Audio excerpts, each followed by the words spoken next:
Do you remember where his story started? A Saleko boy, given to drinking and smoking, even getting involved with drugs at a very young age, graduated to become palm wine drinker, chief priest.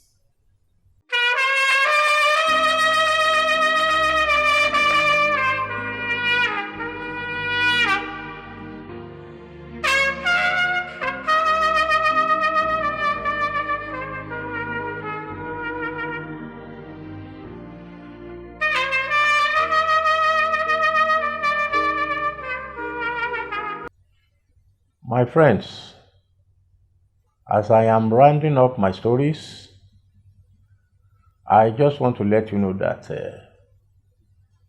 God delivered me in so many places, and I remembered some of them which I need to tell you.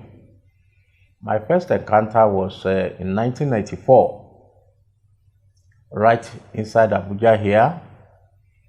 I went for deposit drive as a banker to Keffi to meet a big man who wanted us to come and collect some money and deposit in his account, raw cash. It turned out to be a foreign currency of about $150,000. Well, I left Keffi from the big man's house a little after 5 p.m. in the evening, heading for Abuja in a Pojo, and I was the one that drove myself.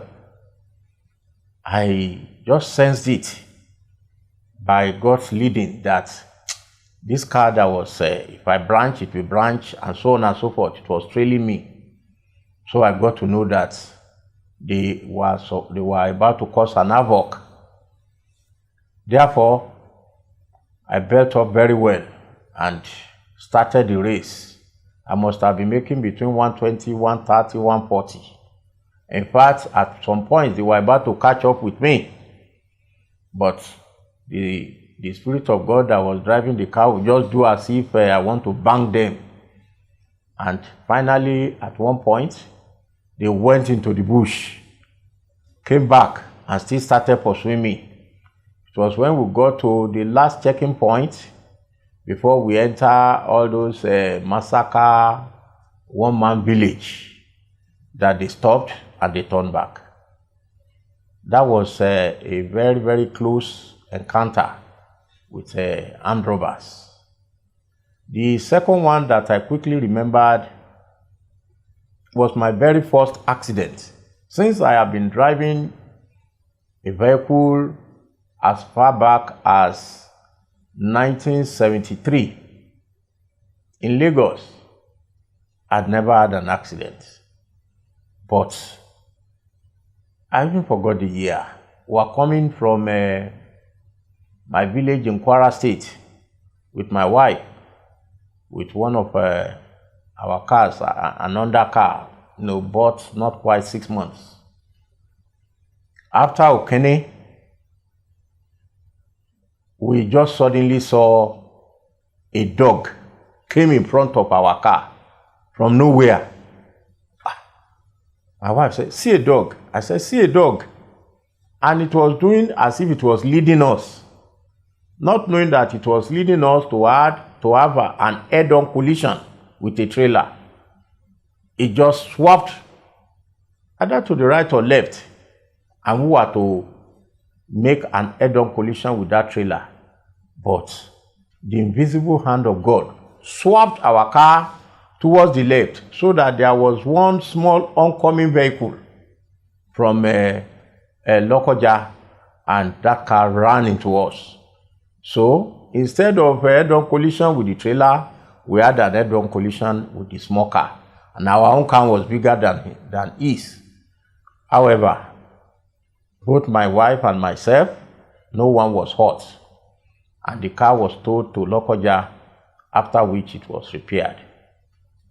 The third one I want to quickly tell you was my encounter along Kaduna-Abuja road, kidnappers were operating. It was my wife and myself again. And we were coming from Kaduna, going towards kilometer 31, which is our church camp. All of a sudden, the tire busted. So we needed to repair it. And some group of police people were passing us, say, you better do quick. Kidnappers are around, though. We are trying to pursue them.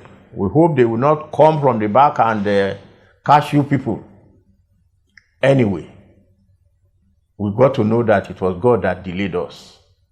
Because by the time we now finished changing the tire and we moved, not quite 2 kilometers in front of us, come and see dead bodies on the ground. There was a change of fire, of gunshots, and we were able to, in fact, I think we saw one policeman dead on the ground. Then they were able to whisk some other ones into the bush. Finally, I want to thank God for this other deliverance, a surgery that I had in June 2022. It was a lymphoma at my back.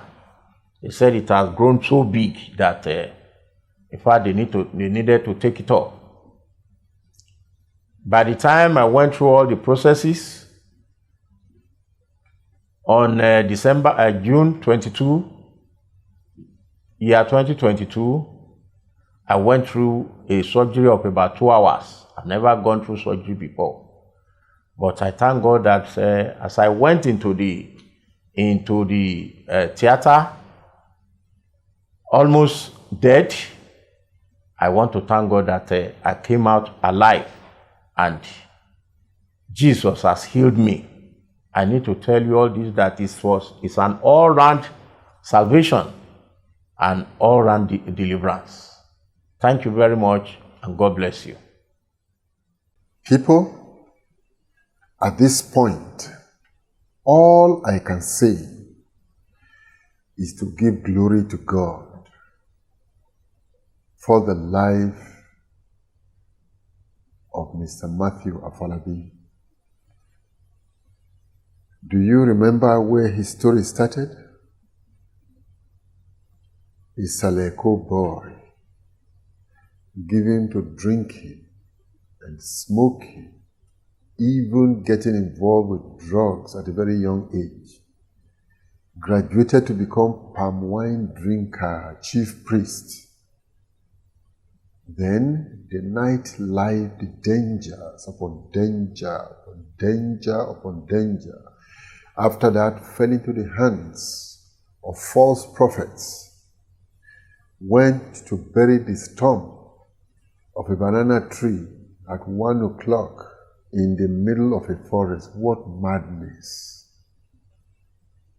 Out of all of that, God delivered him. See now, accident after accident. One violent situation after another, God brought him out. Even in the place of work, one calamity after another, one calamity after another, God brought him out. It's too much. And that is the faithfulness of God. Assuming you were in Mr. Afolabi's shoes, do you think he'll still be alive in this world today? That person that protected, covered, delivered, and removed him out of the place of danger all the time. His name is Jesus. If you are not convinced at this point to hand over your life to Jesus, I can only pray for you. My advice, look for my video that is titled The Challenge. Pray the prayer in it with me. Then you can be sure of heaven. Then be sure of the protection of God here on earth. Please, again, do not forget to subscribe to this channel. You help us send this video to your friends and send us your comments. God bless you again.